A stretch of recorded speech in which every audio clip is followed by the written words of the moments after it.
Hello বন্ধুরা, এই যে good morning, welcome back to my channel. আমি আজকে দেখো সকালবেলায় একটা কি বলবো, একটা খুব একটা ভাইরাল কাজ নিয়ে বসেছি। আর এই যে দেখো, এই যে মশলা করবো, আর এই যে জিরের গুঁড়ো করব। আর জিরেটাকে হালকা একটু আঁচে একটু গ্যাসেতে একটু গরম করে নিয়েছি। আর এবারে কি বলবো, মশলা খানিকটা এরকম গুঁড়ো করে রাখবো, কেন রাত্রেবেলা তরকারি করতে গেলে খুব প্রবলেম হয়, সবসময় বাটা যায় না শিলে।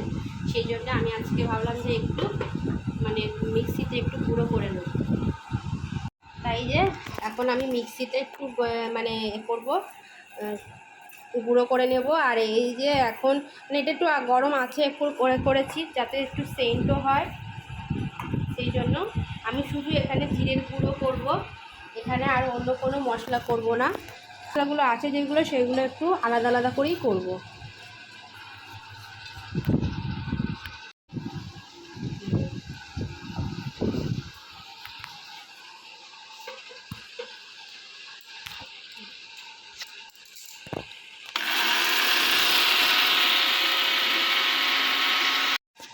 এই যে আমার হয়ে গেছে, আর এই দেখো পুরো গুঁড়ো হয়ে গেছে, একদম পুরো গুঁড়ো হয়ে গেছে। এই যে খুব সুন্দর একদম। এবার আমি এগুলো কৌটোতে রেখে দেবো। এগুলো রান্নার খুব সুবিধা গুঁড়ো করে রাখলে। আর বাজারে গুঁড়ো পাওয়া যায়, তবে গুঁড়োটা আমি বাজার থেকে কিনি না, আমি এরকম ঘরেই বানিয়ে নিই।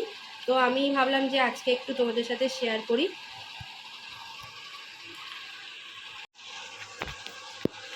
এই যে ব্যাগে থেকে এখন সব মশলাগুলো একটা একটা করে এখন বের করছি। আর এই যে এটা হচ্ছে সর্ষে, কালো সর্ষে, এটা আর গুঁড়ো করবো না, এটা গোটাই রেখে দেবো শিশিতে।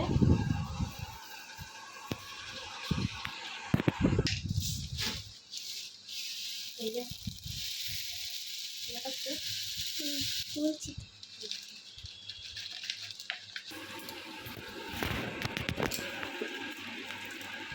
এই যে এটা হচ্ছে, এই যে এটা হচ্ছে খাবার সোডা। এটা হচ্ছে কোনো ভাজা টাজা করলে দিলে বেশ মুচমুচে খেতে হয়, সেই জন্য এই একটু আনিয়েছি। তবে এটা আনা হয়েছে, এটা অনেক দিনই আমার চলবে, কেন এক ফোঁটা করে দিতে হয়, বেশি দিলেই একদম ছেদরে যায়, যা ভাজবে ছেদরে যাবে একদম।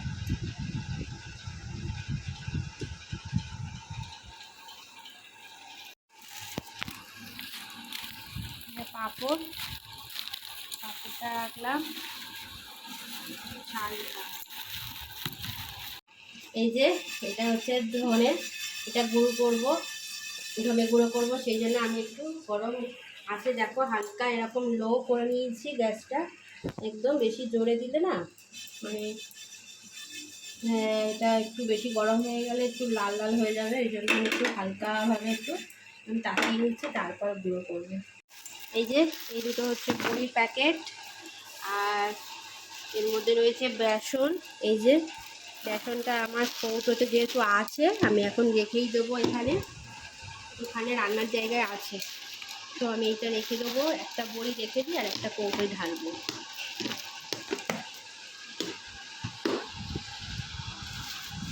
চলো আমি এবার গুঁড়ো করে নিই।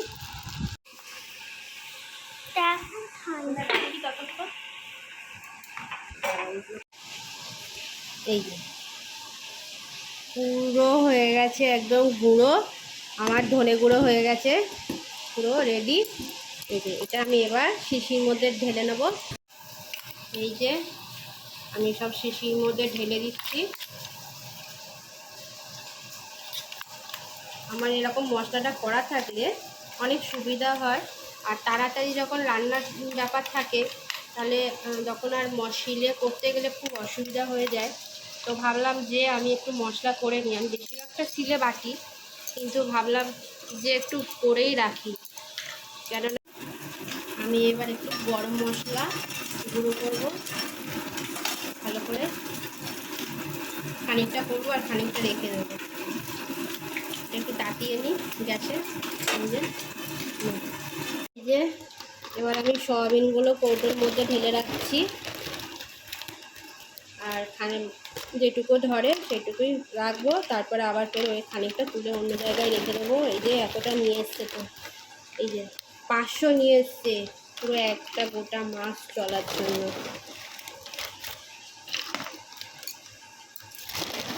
আমি খানিকটা রান্নার জন্য আমার হাতের কাছে রেখে দেবো, আর বাদ বাকিটা তুলে রেখে দেবো। এই যে এটা ভরে রেখে দিলাম। এটা হচ্ছে মটর নিয়ে এসছে, আর এটা হচ্ছে কাবলি ছোলা, আর এটা হচ্ছে ছোলার ডাল। আমি ছোলার ডালটা আমি কালকে রাতে গেট থেকে কিছু খানিকটা করেছিলাম, আর এই খানিকটা আছে। এই যে এগুলো এবার তুলে রাখবো। তো চলো, এই যে আমি এবার গরম মশলাটা গুঁড়ো করব।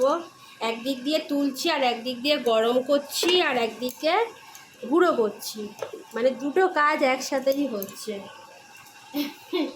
একদিকে কৌটোতে তোলা হচ্ছে, একদিকে গরম করা হচ্ছে, আবার একদিকে গুঁড়ো করা হচ্ছে। দুটো কাজই হচ্ছে। মেয়েরা কি না পারে, তাই তো? সবাই পারে। এই যে আমার একটু গরম মশলাটা গুঁড়ো এই যে করে নিলাম। এই যে গরম মশলাটা একদম গুঁড়ো করে নিয়েছি। এটা এবার আমি শিশির মধ্যে রেখে দেবো।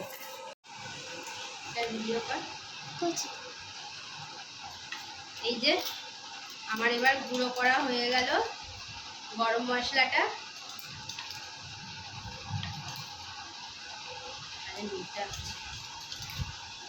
বৃষ্টি তো মেঘ ডাকছে আমাদের এখানে, বৃষ্টি হলেও হতে পারে। আজকে মেঘ ডাকছে খুব জোর, বাইরে একটু মেঘ পড়েছে। বৃষ্টি হলেই ভালো, তাই না? যা গরম পড়েছে,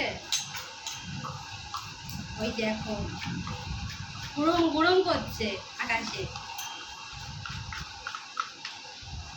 আমার এই যে আমার মশলাগুলো করা হয়ে গেছে। এটা হচ্ছে ধনের গুঁড়ো করে রেখেছি, এটা জিরের গুঁড়ো, আমার গরম মশলা, এগুলো রান্নার জন্য।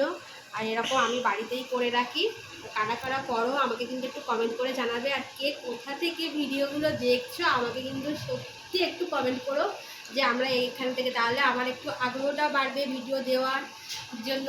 তো যাই হোক, জানবো তোমাদের কথাও। তোমরা যদি কমেন্ট করো সেটাও জানতে পারো, বেশ ভালো লাগবে আমার। তো চলো আজকের ভিডিওটা এখানেই শেষ করছি। আর আমার এরকম মশলা করা গুঁড়ো করাটা তোমাদের কেমন লাগলো সেটা আমাকে জানিও।